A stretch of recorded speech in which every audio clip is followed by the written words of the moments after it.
Let me know in the comment how much money should I charge to edit this one video. Amazon ফ্লিপকাৰ্টত return হোৱা আইটেমবিলাক কম দামত বা heavy ডিছকাউণ্টত ল'ব বিচাৰে নেকি? যদি আপুনি ল'ব বিচাৰে তেনেহ'লে আপোনাৰ আহিব লাগিব ডেইলি ডিছকাউণ্ট গুৱাহাটী, যোনটো আছে আমাৰ কেৰাকুচি তিনিআলিত।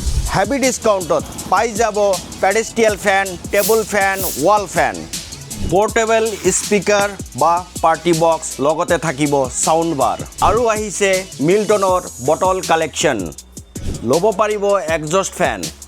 স্পৰ্টছ আইটেমত আহিছে ধুনীয়া ধুনীয়া বল আৰু বেডমিণ্টন ৰেকেট, প্ৰেছাৰ কুকাৰৰ ভৰপূৰ ষ্টক, বেবী প্ৰডাক্টছ, এনেকুৱা চাৰ্জেবল ফেন, লগতে আহিছে ব্ৰেণ্ডেড গেছ বাৰ্ণাৰ, আৰু আহি গৈছে ভৰপূৰ শ্বুজ collection, branded non branded, trolley bags, অৰিয়েণ্টৰ BLDC ৰিম'ট থকা ফেন, লগতে ল'ব পাৰিব পৰ্টেবল ভেকুৱাম ক্লিনাৰ, আৰু লগত থাকিব আপোনাৰ একুৱাগাৰ্ড, পিউৰিট, এৱে স্মিথৰ ৱাটাৰ পিউৰিফায়াৰ।